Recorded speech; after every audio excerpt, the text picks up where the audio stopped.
Hello, and welcome to another edition of Believe TV. My name is Bruce Sampson, and I am your host. Thank you so much for taking time out of your busy day and schedule and valuable time to be with me today. I really appreciate it. If this is your first time joining for this program, this is an interactive forum where we talk about all types of things, but the end goal being to help us all to be inspired and to embrace the possible.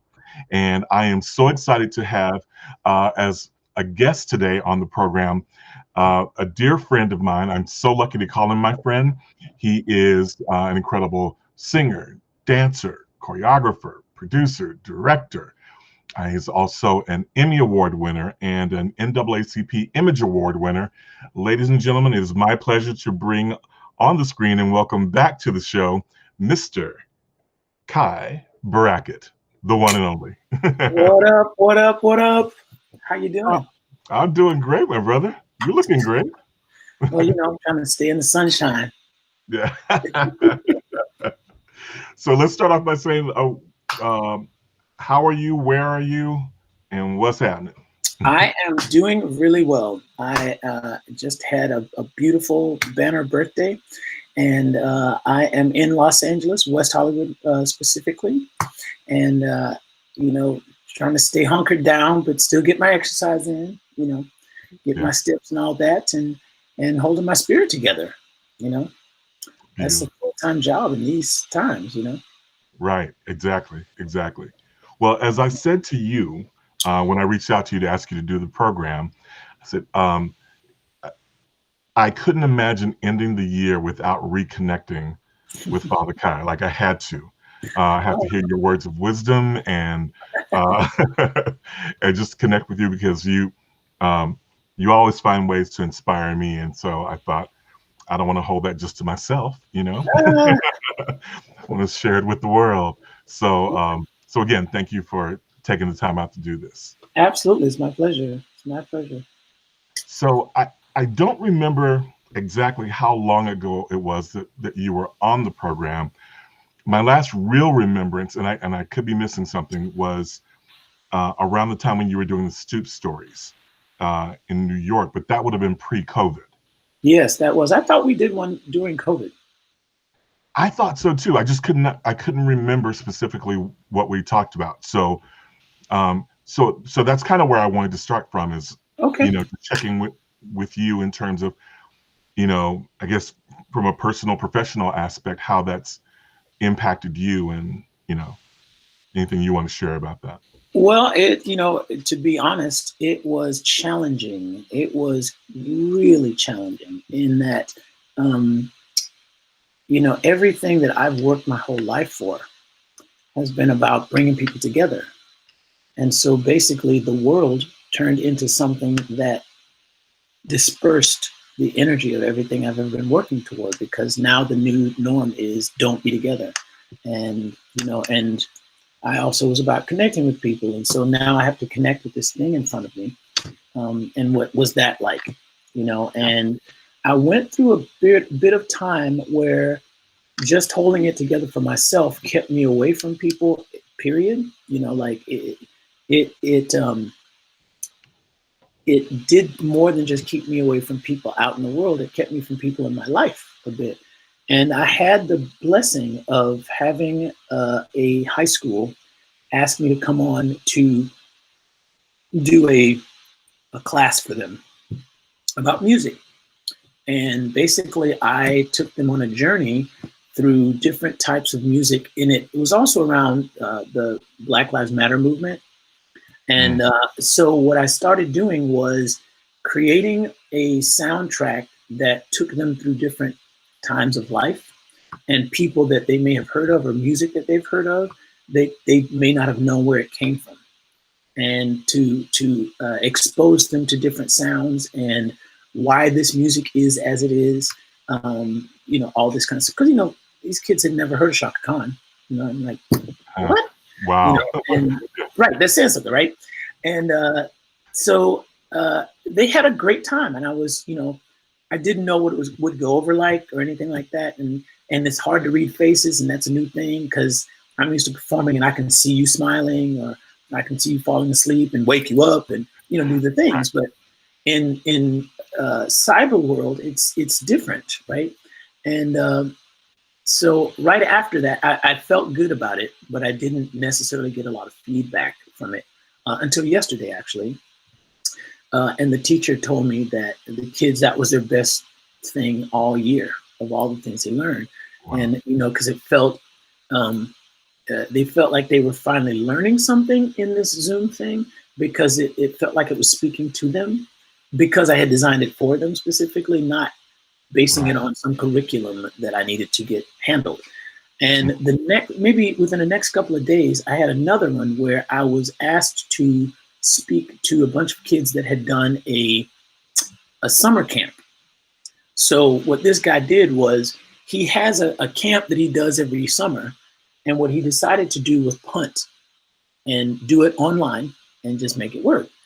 And I was like, oh, okay, that's really cool. And he wanted me to speak. And I said, great, I'll definitely do that. So when I signed on, he says, okay, would you like the kids to do a number for you? And I was like, sure, right? And I'm like, but they're all in different places. I'm thinking all of this. And suddenly the kids get on and he says, okay, we're going to do this for Mr. Kye and do this number. And suddenly these kids started doing this number in their living rooms and bathrooms and bedrooms and out on the porch in the front yard, wherever they were. They started doing this thing and they were all synced together. And they had two of the kids that were doing it facing backwards so that other kids can kind of see. And they did this number and it was awesome. Like, I could feel their joy and all of this stuff. By the time they finished and the camera got to me, I'm crying. Wow. Because I was so inspired by it. And as I was trying to talk to them, I'm like, wow, you guys are doing it. Like, you've given me hope. And I was like, I had no idea that I was feeling hopeless. And I was like, whoa, that was a very trippy thing, because I noticed that I was living in what I call a pause. I was waiting for the old world to come back. And they reminded me that the world is still moving forward and evolution is happening now. And what I was doing was preventing my own evolution by trying to hold on to what I thought it was supposed to be and what I thought it was going to be, as opposed to life just handed you this thing, choose it or not. And I wasn't choosing it until that moment. And suddenly when I chose it, it gave me purpose, which is another thing. I was like, that's what was missing. Like, once my regular way of thinking went away to some degree, or to a huge degree, really, I felt devoid of purpose. And suddenly it was like, oh, wow, this makes sense. I get it. My purpose is to reevaluate what's important and to make the shift, as everybody is going to have to do. And they are, like, people going from live things to Zoom. Okay, so I just have to figure out what it is I want to present and realize it's just coming from me now, rather than relying on, rather than relying on a job or an outside thing to give me permission to do the things that I wanted to do. And it was just so, it was really enlightening, and it made me have a lot of compassion for people who are still either waiting in the pause or looking for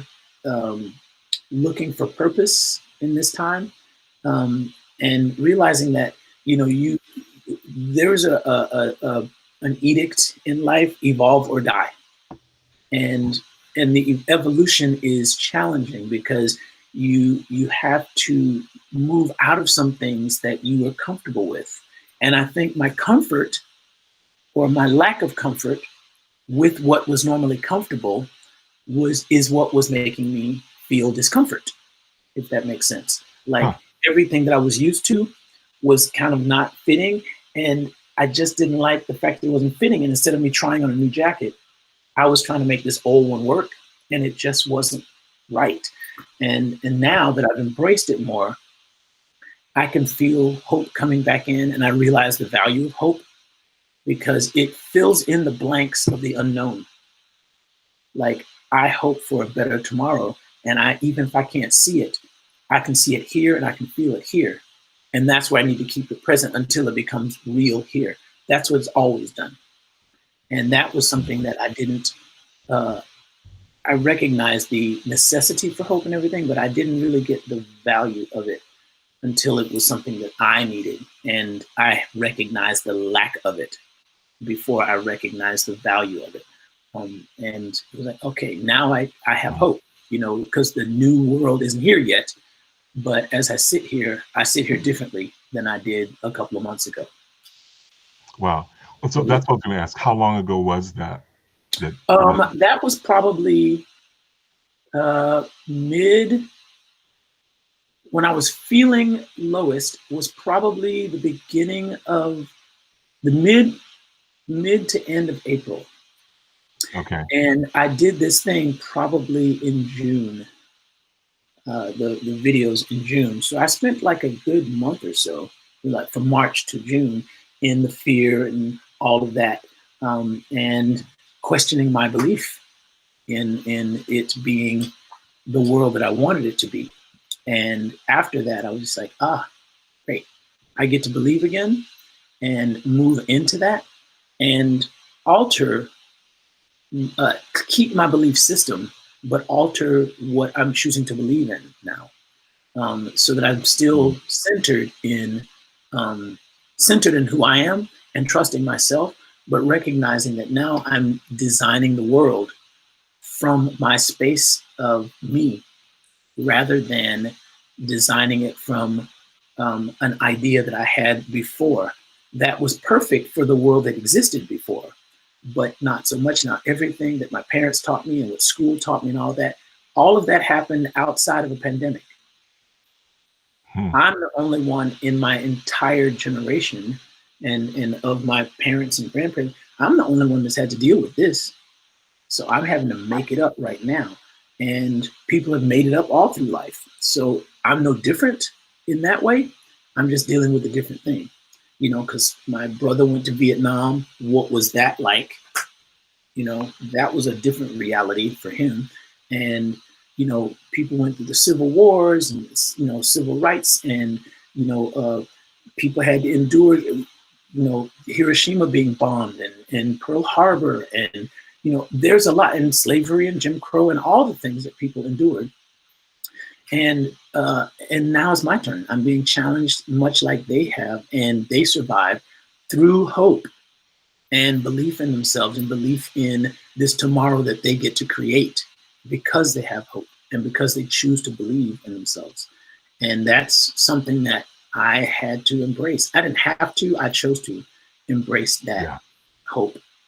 I didn't want to feel like a victim to my circumstance, because I could get through it. And I was seeing people that were getting through it. It was just different how they were handling it. And it was like, sitting right here where I am, I know I can make my world different. I already did in my life. I can do it again. I'm just given different materials this time and different parameters. And that's kind of the beauty of freedom. It's not like freedom is just out there. Freedom has to exist in a context so that you're free from something. And I needed to be free from my own disbelief. I had to be free from my fear that it wouldn't happen. I had to be free from my doubt about who I am and my value. And so the freedom I get to experience now is freedom recognizing the context of fear and doubt and all of that is present. And it's put me in a box like it's put everybody. But within that box, there's a lot of freedom I get to choose. And the fact that I'm choosing something that makes me feel empowered, that's really the freedom. It's not having a box. It's finding freedom within the boxes that we're given. Right. Wow, that's incredible. So I hope that makes sense. Oh, it does to me. It most certainly does to me. In fact, it's making my mind spin because there's so many different directions I want to go with that. Like, so let's go here. So yes, do it. During this pandemic, we have like you mentioned, Black Lives Matter, the Mr. Floyd's murder, everything that sprang from that. and any other number of things that have transpired during this year, 2020. Um, it's interesting to hear what you're saying, because one of the things that's fascinating to me now that I'm rethinking it with the context that you're providing Hmm. is thinking about how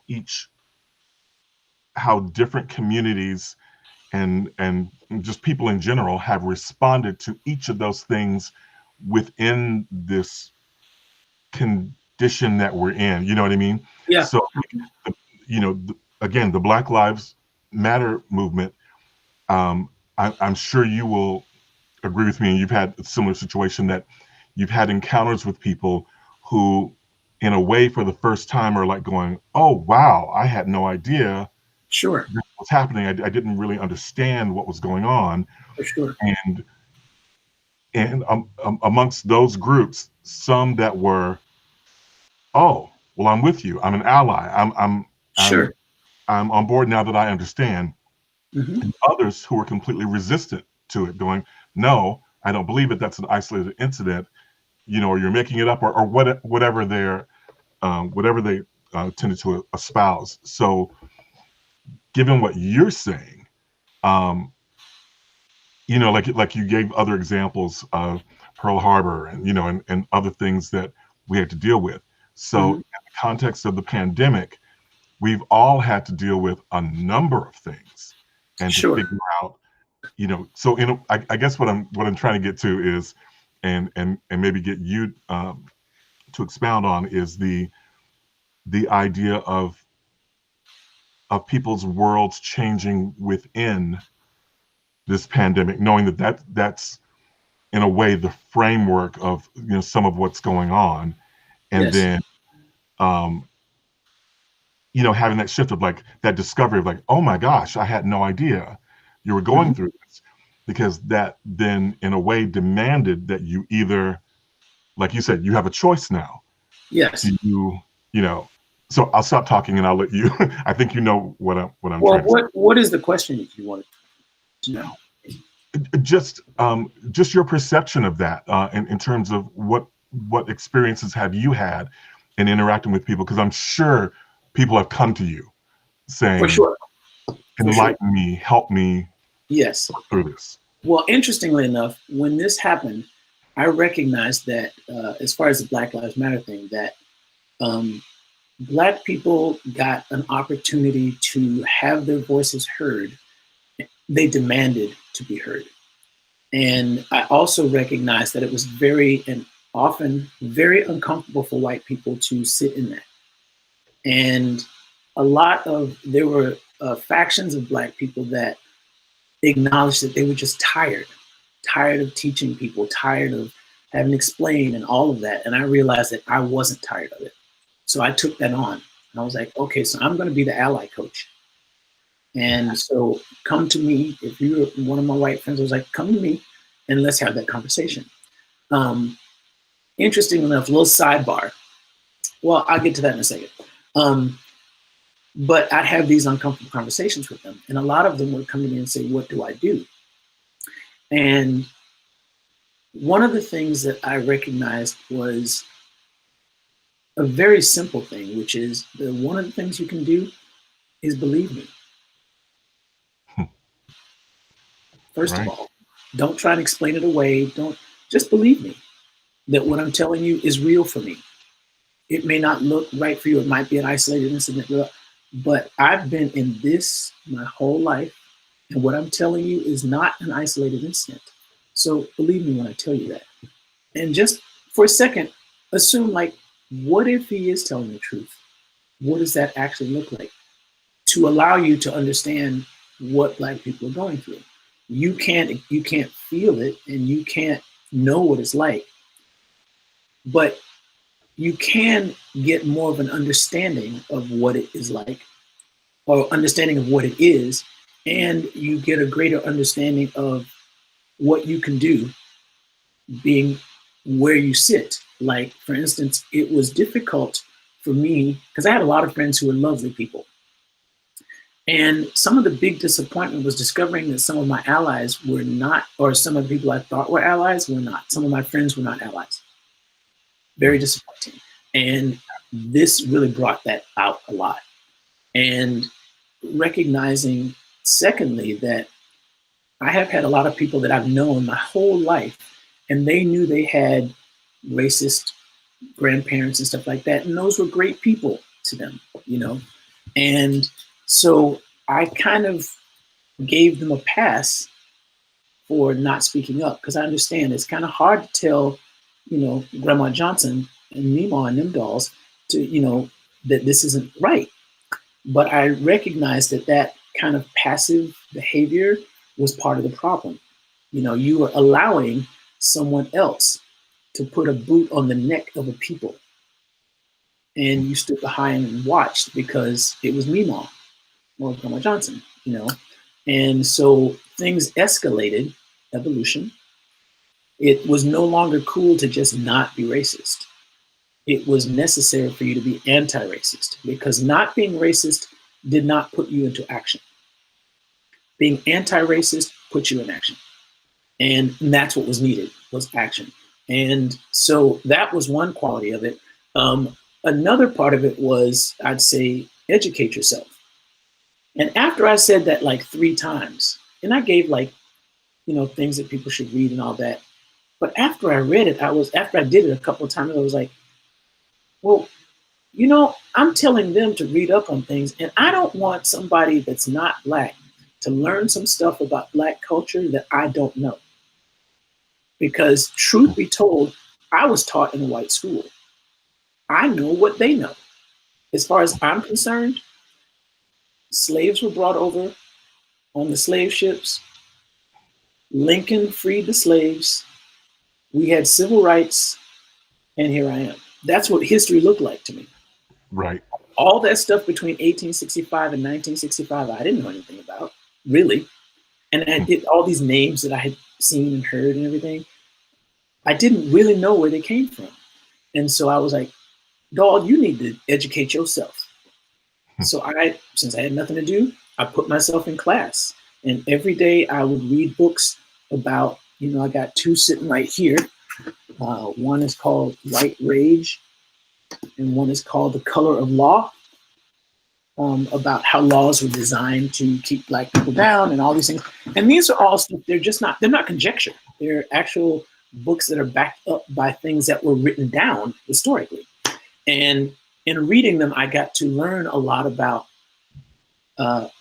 why I am the way I am, why I can sit here and have this conversation with you. And I tell you, it was not comfortable at all. Reading about, like, I knew that things were rough for people and all that, but the atrocities and seeing them written down was very painful, very painful. But it was a class that I decided to stay in every day.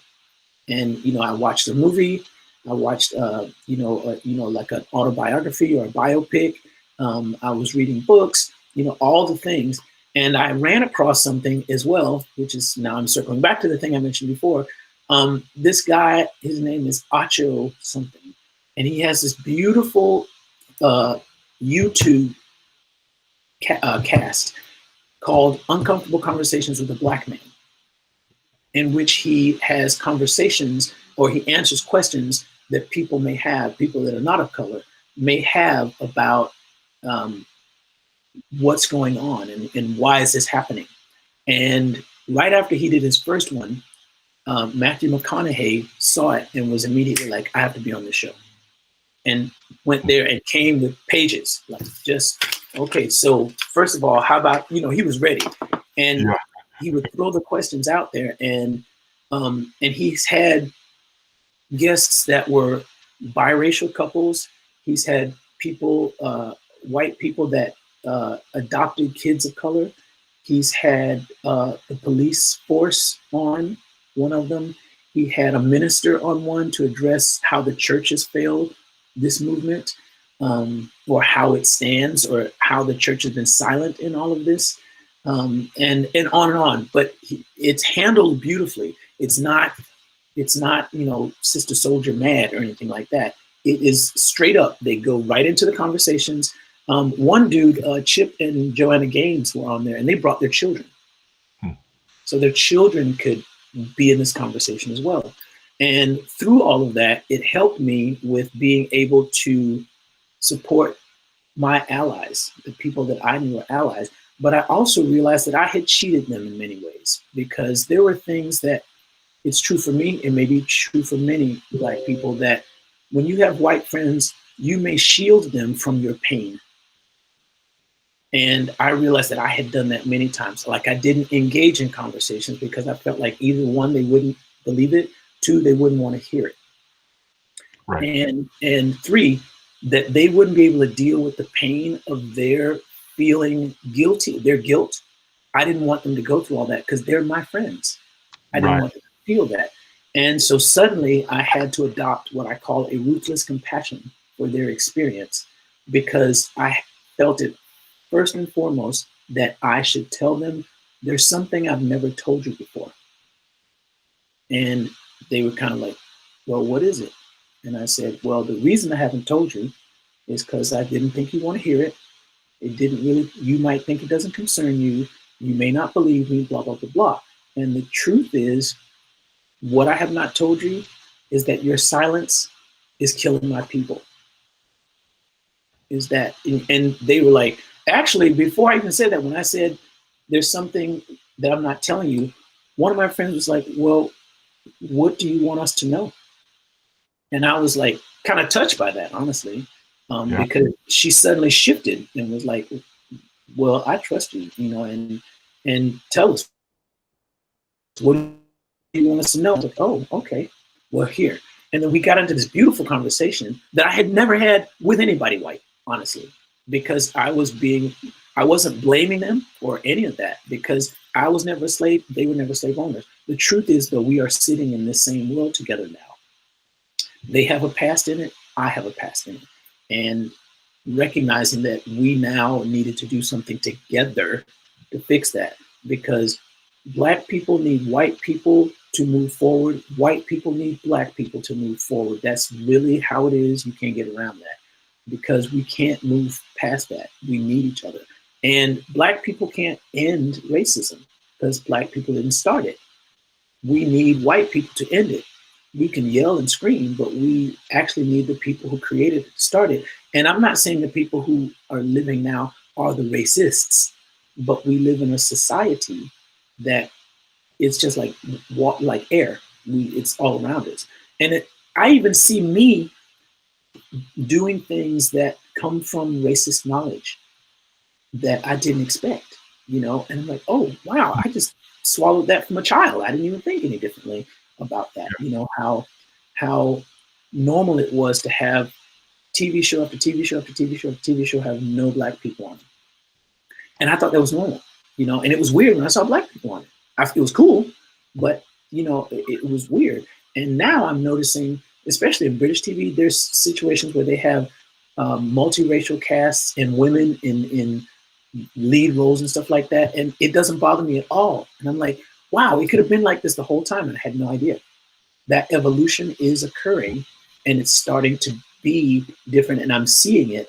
And now that I see it, I understand what it was that people had been dreaming of, what they had believed, and I'm realizing that I get to make a difference in the conversations that I have, the honest conversations, not blaming and not angry conversations. I may have anger, but I don't need to put it on somebody that I'm trying to create understanding with.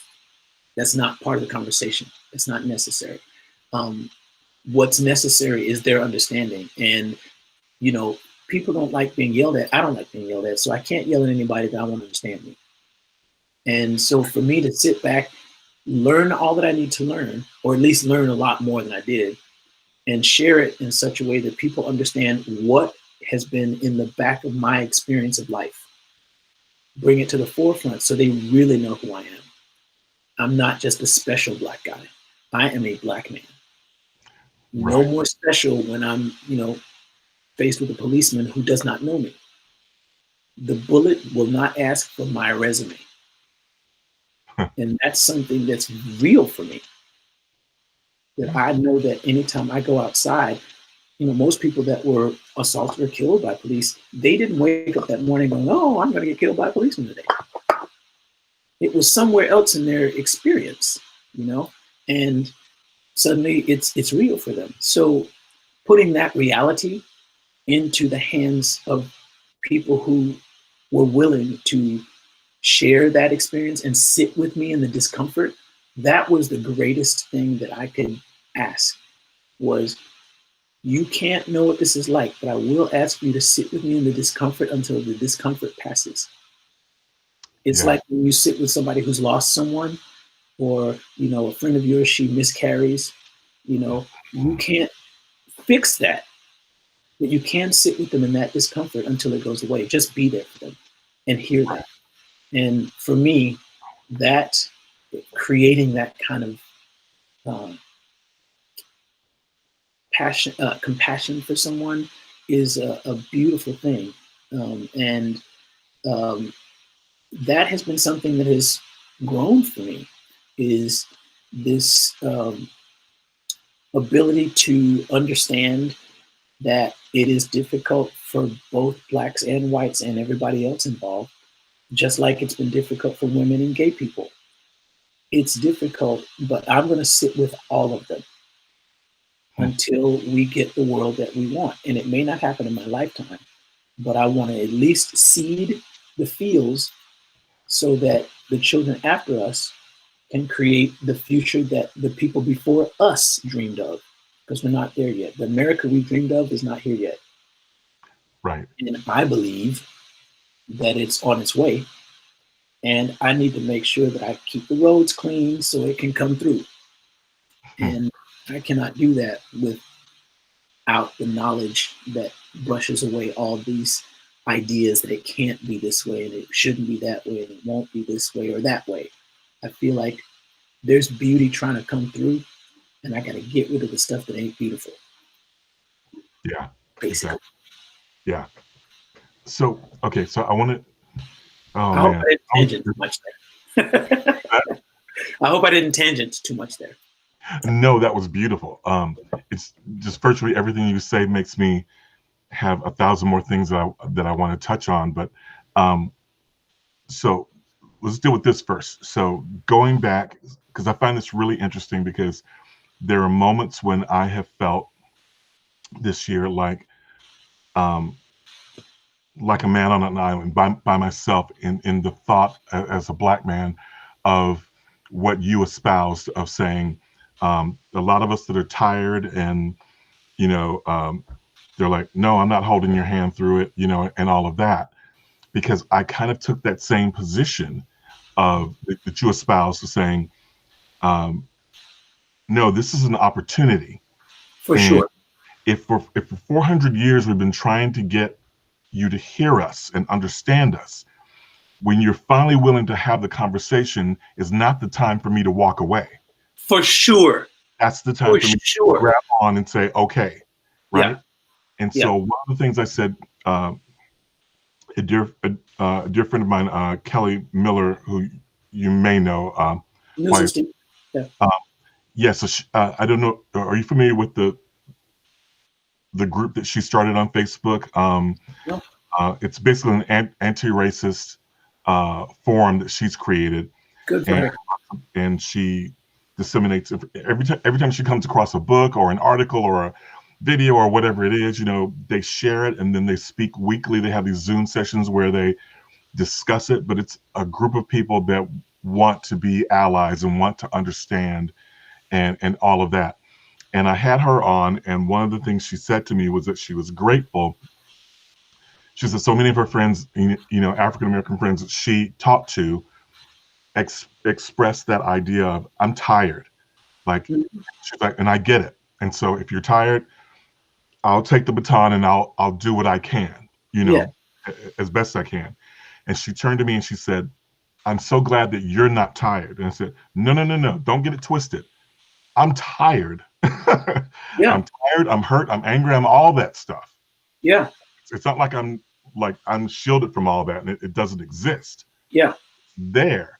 It's just that I look at the big picture and say, if I need to play this role now so that we get further down the road, and again, seeing this as an opportunity, then I'll play that role, whatever I have to do. I'll sleep when I'm dead, really. Yes. Yeah. I'm tired, but Yeah. we have the luxury of being tired. Most of our ancestors didn't have that luxury. They were good and tired, and they were tired for their whole lives. They were born into tired, and they died tired. We have really not experienced the depths that they experienced at all. Right. So for me to say I'm tired, that's weak to me. Understandable, don't get me wrong, it's understandable. But when you're practicing for a football game and it's, you know, people knocking you down, stuff, you get tired and you keep playing. When you're exercising, you get tired, but you keep going. I've been a performer all my life, and rehearsals are no joke. And I keep going because I see, like you said, you see the bigger picture. I'm trying to get somewhere, and I get to be tired and, you know, and fatigued. But a guy said to me one time, he said, the cure for fatigue is not rest, it's wholeheartedness. And I'm sure you've had those experiences where you've been tired and then suddenly you get what you call a second wind because you, oh my God, it's the end of school. You know, it's like when school was happening, you were so tired all day and all of a sudden school's out at 2 o'clock and 1:55, you're like, boom, ready to go, because now your whole heart is in it. You feel excited about a thing. And so for me, that being fatigued and wanting to rest, we ain't got time for that yet, you know, because there's too much to do. And be angry and be tired and all that and do it anyway, because things need to get done. And I'm not going to be the one to fall asleep behind the wheel because I'm mad about something that didn't really happen to me. And the things that have happened to me, I can't even be mad about them because it didn't kill me. So I got to keep going. I'm going to run into it again. I want whatever happened to me to arm me for the next thing that happens. How do I be in this? How do I step forward? How do I circumvent that situation so it doesn't happen? And in some situations that it won't happen, what do I do about that? You know, I have put some of my allies in place. If something goes down with me, this is what you need to do. Because I won't be able to do it. They won't listen to me. Yeah.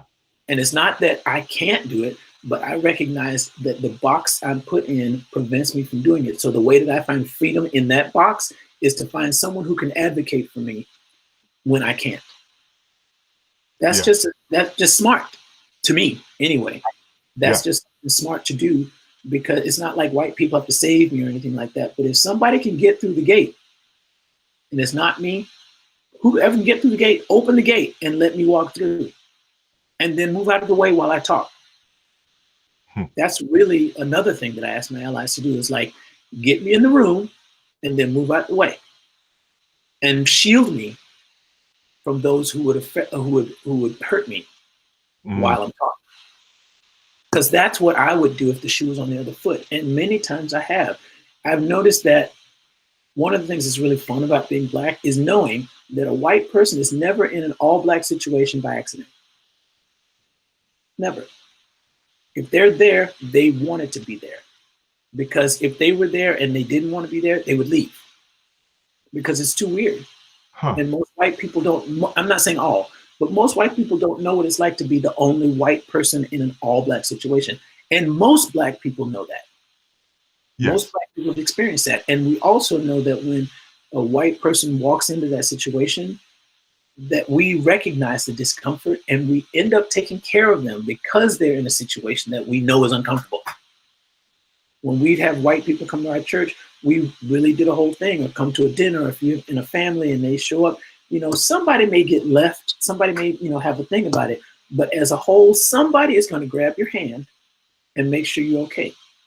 Yes. Because they recognize that it's uncomfortable, but it's not threatening necessarily. And so I encourage people, put yourself in a situation where you are not in the majority, just to see what it feels like, and do it safely, like go to a church or go to a market or go to a concert of somebody that, you know, that you like, maybe a Black artist. Go to a Shaka Khan concert or something like that, you know, and see what it feels like to not be in the majority and to also find safety in that. That feels like getting people used to the world that's coming in the world that's not trying to kill them or make them extinct like they may imagine. We have never been looking for revenge. Hmm. Yeah, yeah, yeah. Just equality, not revenge. And I feel like people, white people or people that are not of color, that they feel threatened by the idea that we want black power. That doesn't mean black power and no white power. That means we want some power within the power structure. Right. We don't need to put white people down because we've seen what it's looked like when white people try to put black people down. That just doesn't work. But we've never tried this thing. We want to look at this thing. And we're just trying to get this thing. We don't need it to go that way. Let's do this and see what that's like, because that's the one thing we haven't tried. Yeah, yeah. Wow. Well, for those of you who are just tuning in, you're on Believe TV, obviously, and my guest is Kye Brackett, dear friend, and as I mentioned before, Emmy Award winner and NAACP Image Award winner, and just an inspiration to me. Having a wonderful conversation. So if you're watching live or on replay, feel free to leave comments and stuff. Thank you, all of you who are commenting and appreciating.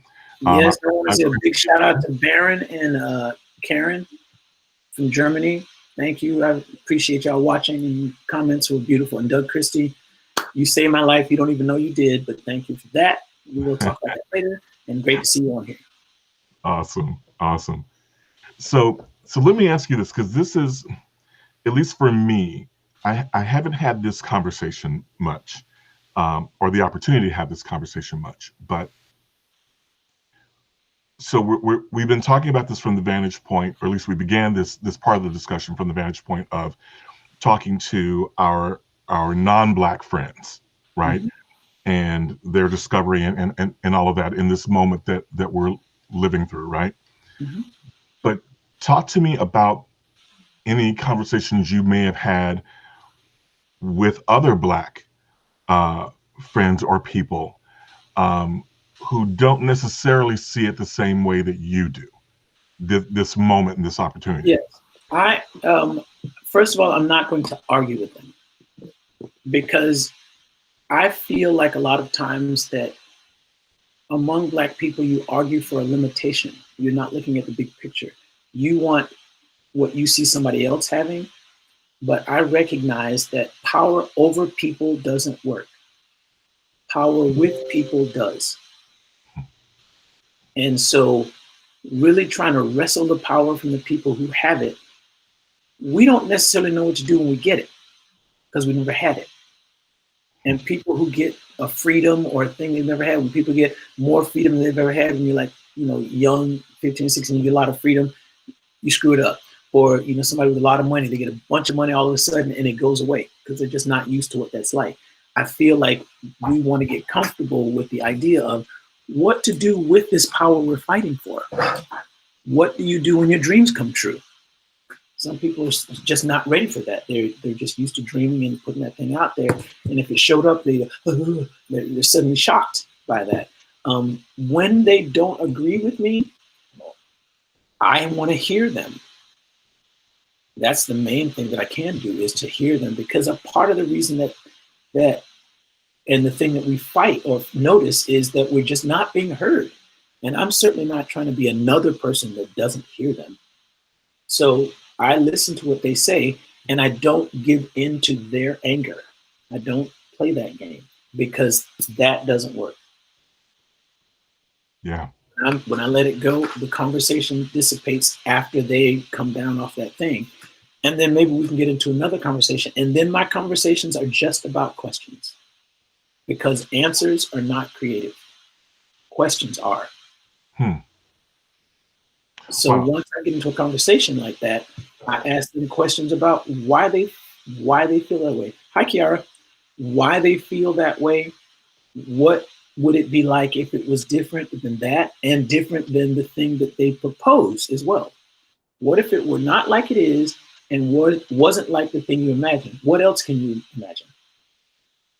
To put them on a different place and make them sit in a place of creation rather than what should happen is this, that, and the other. If all of those things happen, you don't know that it's going to be perfect.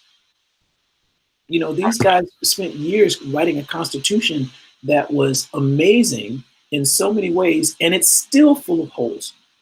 So what makes us in our anger, creating in our anger and from our anger, be so arrogant as to assume that the things that we spit out without really thinking about the nation that would have to deal with it, what makes you think that what you just say randomly because you're mad is going to fix things? It may fix things for you, or it may fix things for a moment, but it doesn't necessarily mean it will fix things.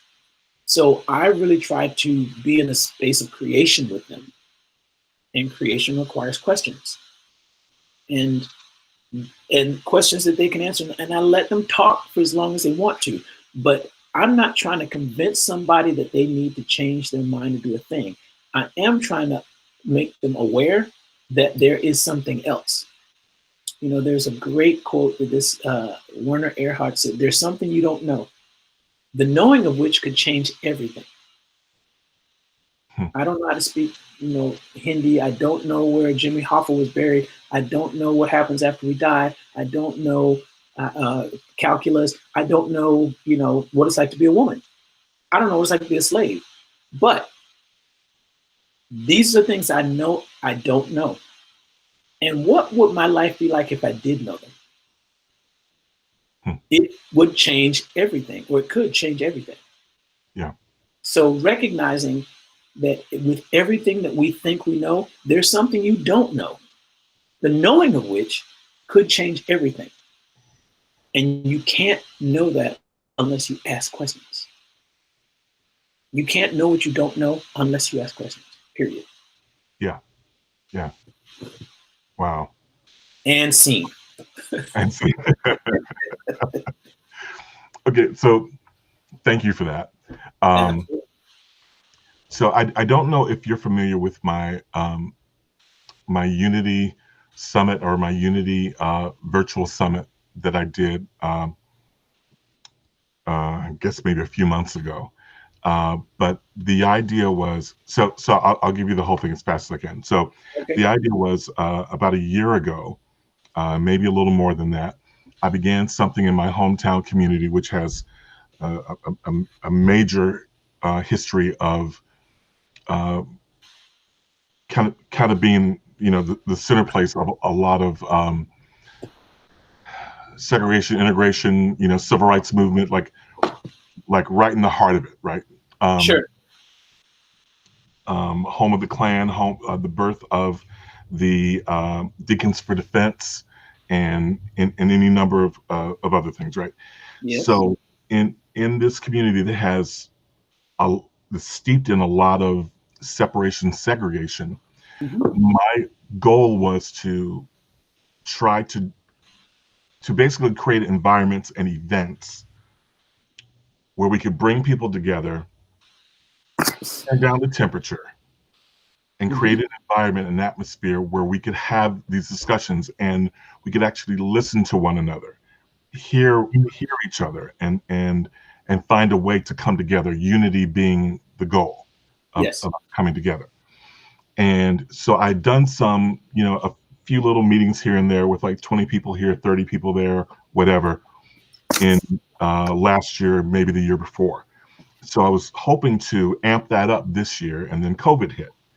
And so I went, well, I guess I'm gonna have to wait until this is all over. And then I realized, no, I can take advantage of Zoom, and I can expand this conversation beyond just my hometown, Yes. and invite lots of different voices from all over. And so that's what I did. And so we did kind of a 2-hour thing where brought people together, and some of our friends like Chris Campbell participated as a mentor, and some other friends, and we went into breakout rooms and had discussions, because I wanted to get us into smaller rooms so that people didn't feel intimidated, like in a smaller environment. Now I'm open to speak and ask questions and all of that. But a lot of it was just saying, let's have some difficult conversations, Sure. so that it's possible without really being disagreeable or having to attack one another. And, and ultimately so that everyone felt safe and heard. So Anyway, so my question is to you, having having done that, um, I'm well, one, in front of God and everybody, I'm saying, the next time I do it, would you be involved, please? Yeah, Putting I you on the I spot. might do that. Yeah, Yeah. I'm down. Whenever you need me for whatever you need. I believe so much in what you are always trying to do. So I'm I'm a good yes, easy yes, I should say. Bless you. Thank you. And my apologies for putting you on the spot like that. Probably. It's a um, spot I choose anyway. You know. So thank you. right, And I can't. I wouldn't have. I wouldn't have thought of doing that there because I have never lived there. So, right. whatever you may feel I have to offer, absolutely. Cool.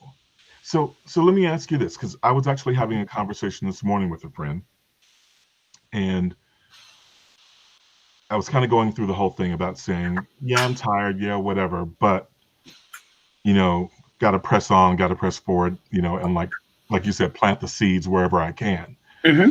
um, to move towards a brighter tomorrow for someone, you know, Yeah. whoever that might be, right? Um, but one of the things that you kind of touched on, and I'd be interested to hear more from you. You touched on this a little bit earlier. Was this idea of understanding through all of this that we're going through? There was that discovery of, wow, I've kind of been complicit in some of this along the way, Yes. because I was giving an example of cases where I gave a pass to folks. Like I remember, being on tour and staying at a homestay that, and this wasn't even directed towards African Americans. It was actually directed towards another race of people. But I stayed in a homestay with an older gentleman who had a particular view about, well, I'll just say, towards Japanese people because he'd fought in the war, Hmm. right? And so he had a certain mindset that has never changed since Japanese were our enemy, right? Hmm. So he's still living in that place. So for me, I, in a way, gave him a pass and said, well, I get that. I'm not going to argue with this guy because I never lived through that. I don't know what that's like to be under fire. Hmm. You know what I mean? Like all of Sure. that. Sure. But I wonder if I mean, and that may be an extreme example because there are many other examples of being in situations with friends, people I've performed with, whatever, that we'll have conversations and I will kind of let them off the hook because I don't want them to be uncomfortable. I don't want them Sure. to feel any pain, whatever. Hmm. So, um, yeah, I'm just wondering if you can speak more to that whole idea of, and maybe even explaining to folks further how that manifests itself and what that's like, because in a way I think it, and this is my last thing and then I'll shut up, that it's almost doing double damage to myself Sure. because when I let you off the hook, I'm taking the bullet. I'm like, Yeah. okay, I'll take it because I don't want you to take it. Yeah. So Yeah. The hook still exists no matter who you let off of it, and you're sitting on the hook, and it's yeah, not your hook in the first place, really. Um, the thing that I find challenging about that is if you were in a homestay, for instance, you're also in this person's home. So there is that, right? And right, there are many times when we are faced with um, making a situation uncomfortable, um, and putting like compromising where you're at, where you're sitting, where you're living, all of these things. And recently I've discovered that without disagreeing with a person, when someone says something that's off color or that's not cute about women, gay people, black people, foreigners, immigrants, whatever, whenever I hear that and I'm in range of it, I will pull a person's coattail and simply say, that doesn't feel good. And they sit with that, Yeah. because if they are receptive at all, which they may not be, I don't need to start a fight with them, but I do want them to know they have disrupted the spirit of this room or this space. Like, they are not speaking into acceptance, complete acceptance. Right. And I'll be like, that doesn't feel good to me. And then, well, what do you mean? Well, I'll tell you. And many times, if I'm in a situation where that doesn't work, I will say that doesn't feel good to me, and I need to leave this situation and move myself away from it. So I can't be around that. I'm not choosing to be complicit by saying it's okay, because it's not. And I can't make you stop, but I can't control what you do, but I can control what I do and my reaction to it. So my reaction is not to be part of that conversation anymore. Now, however they do that, whatever they do in that, it may not change anything, but I know this: I wasn't there for it, and I didn't stand for it. And Yeah. if they have any consciousness around changing that or being made aware about that, they will inquire more. I had a thing where I was working in a show, and I decided I didn't like gossip, don't like it. And I decided, in this room full of men, I was like, I'm declaring myself a gossip free zone. I just want y'all to know that. I don't want to be around gossip. I don't like it. So if I get up and walk out, don't be upset. I'm not mad at anybody. I just don't want to be around. It's just my thing. And if you hear me gossiping, please call me on it. Don't just know that I did it and talk about me behind my back. Call me on it in that moment, because I don't want to do that. And they just make up stuff. They call it confabulation, where you take a truth and then you add your own thing to it. Like, oh, she was late to work. Child, she was probably out sleeping with that man doing that. So you now made a truth from a lie, right? You took some piece of truth and then made a lie from it, right? Mm-hmm. And this is the kind of stuff they would go on, where they would take a little bit of a story that somebody said and they would just make it something else, and act like that was the truth. And that just bothered me to sit and overhear it, and I didn't know what to do about it. So I was like, well, I can control my space. And so I said, this does not tolerate that. And after that, after I made that declaration to them, a few days, wasn't long, and they got into gossiping again, and I could feel it. So I finished doing my little makeup, and I got up and I walked out.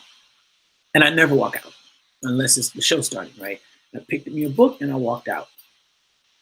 Don't know what they said when I left. Nobody mentioned it or whatever. And that was the last time I had to walk out. Huh. Wow. It altered something in their recognition of what that was like. I think I walked out one more time, actually. But I didn't walk out in a huff. I wasn't trying to draw attention to myself. I was simply removing myself from that situation, because that's not what I was feeling. And they noticed it. And it occurred to me, like, they just kind of stopped doing that around me. Now, they may not have stopped doing it, period.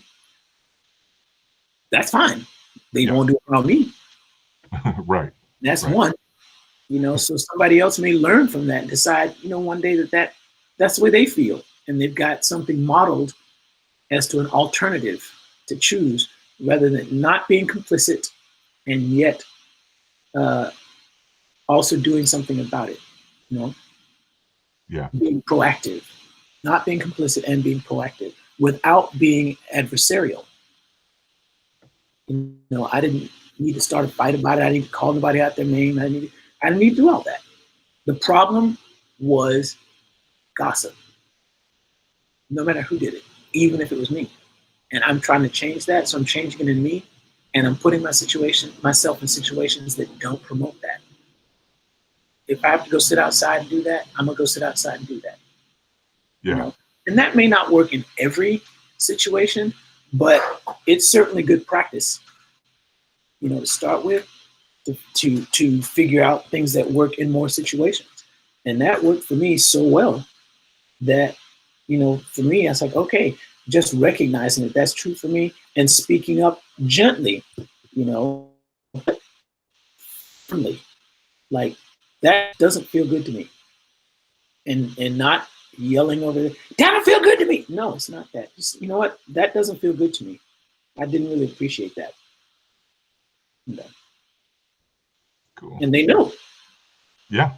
it Yeah. has a particular power in and of itself, just as a statement. And it's an interesting statement because it then kind of elicits questions. And now we're in a creative space. Now I get to create some understanding, Yeah. you know, because that made them question what happened. You know, they had all the answers and now they got to get questioned. Okay. So that, to me, when Black people specifically are in a place of, I don't want to do that, there are just some things I recognize that that are victim mentality. And I don't want to be in that. I don't have to separate myself from all white people for the rest of my life in order to not feel like a victim and not feel complicit. I feel like I live in this country and have always lived in this country with white people and Asians and Indians and whatever. I've lived in this country with them, and I have to learn to live in this country with them and everybody I live with and am around. We have to learn to live together. So I can't create and foster an environment that has anger and dissension and a payback as the height of what you want to acquire in life. Right. I don't want to sit in that for the rest of my life. And I don't want to act like it's all hunky dory. It's not. Doesn't mean I have to be unhappy all the time. And it doesn't mean I have to ignore the problems. Address the problems and celebrate the understanding. Yeah. Celebrate. And ultimately, believe. Believe that it can change. Believe that it will change by those simple actions that we choose. Simple, consistent actions that we choose. And relationships that we create. And conversations that we create. Of acknowledging, you know what, I understand you. I don't necessarily agree with you, but I understand you. And to be able to say that in truth requires some listening on your behalf. On my behalf, it requires me to say, I understand you, but I don't agree with you. That requires a thing. Because I have to understand them first. Because in my understanding, I might believe some of what they're saying, which means I have to alter my understanding. Which means I have to start asking some questions like, how do I create a win-win of this situation? Not like you win and I lose, or I win and you lose. How do we both win? Because ultimately, we're all trying to get to a place where we feel safe, our families feel safe, we feel better in the world that we're living in. We feel like we have hope and we're moving toward a life in a country and world that feels like these things we dream of as kids and think, oh, well, I'm a realist. That won't happen. Realist. Do you realize that somebody took an idea of hanging out with his children in the same space as an adult and created Disney World, Disneyland, Disney? That's not real. That idea that he had was not realistic. And now it's real Yeah. everywhere. Yeah. That was just an idea that a visionary had. And he just believed in it and moved toward it, no matter what anybody said. And now everybody, it's like Disney belongs to everybody now. It's a real thing. It's a verb. It's, you know what I mean? I'm going to be very Disney today. What? You know what I mean? This notion this guy had, because he wanted to, because they didn't have situations where people, like the carnivals and stuff, they had grown people at it, and it was kind of dirty, and it didn't feel like a place where people wanted to go hang out with their kids necessarily. More adult stuff. And he was like, I want to go to a place where I can go hang out with my kids and have the same kind of fun. And, you know, that started a thing for him. And Yeah. now it's Disney. Many ideas have shown up like that, and they plucked them out of the world of eternal and impossibility. It was possible, but it was improbable. And they were like, okay, just because it's improbable doesn't mean it's impossible. It's just improbable. But if it's possible, let's see what happens. What will it take to make it happen? If it's possible, Yeah. what will it take to make it happen?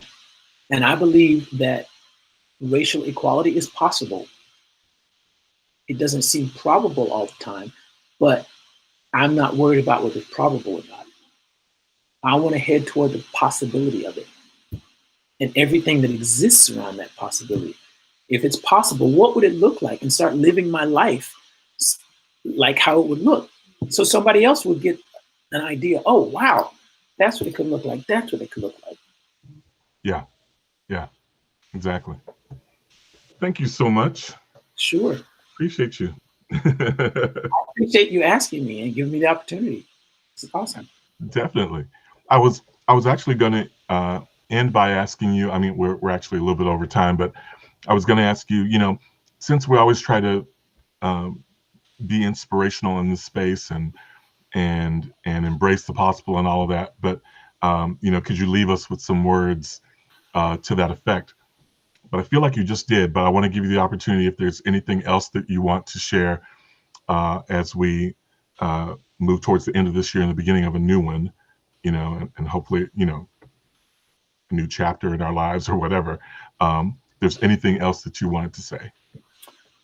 Three things. One, acknowledge your elders and people that are older than you and ask them their stories because they rarely get to tell them and they've got some great stuff to tell you. It is their gift to you. It is their gift to the world because once you're holding on to their stories, you get to tell them almost as yours, but it lets that person live on.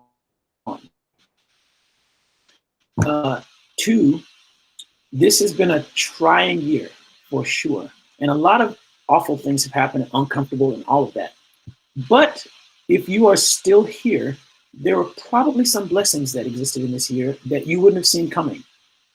Last year at my birthday, I prayed for, I said I was going to choose to be grateful and to believe in the unexpected blessings.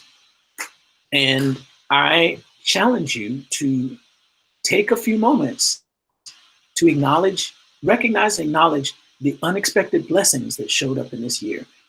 Maybe things like I got to spend more time with my children than I've ever got to spend. I've gotten to know who my husband was, and he's an amazing guy. Or I got to know who my husband was, and he's out of the house right now. Whatever it is, acknowledge these blessings that you've had because they're also present. And you don't want this year to be the sum total of the worst things that happen. Right. Third of all, belief is not something to be taken lightly. Believe in yourself, believe in the possibilities, in spite of the probability of a thing occurring. Believe that it's possible and walk into that possibility, whatever that is. And it may not be comfortable, but comfort is overrated. You can't get to the good stuff without discomfort. Ask a pregnant woman. Huh. Feel me? Yes, sir. Wow. Well, thank you for that. Yeah. Absolutely. At the end of the day, I mean, I couldn't give a better commercial for Believe because embrace the possible is our motto. Yes. Yeah, that's it. Yes. Thank you, man. Thank you Thanks so for much. having me. And thanks for everybody that's been listening. I appreciate you. So, well, if I don't get a chance beforehand, Merry Christmas, Happy New Year, Happy Kwanzaa, Happy Hanukkah, all of it. Yeah. Happy Merry Kwana Hanzaka, I think it is, right? I love that. I love that. Yeah. So Gentlemen, can I see this again? Like, will this replay or something? yeah, you can go to my page and see it and share it or whatever you want. Fantastic. Yeah. And thank you, Karen, Germany, and all the friends who tuned in and have been watching.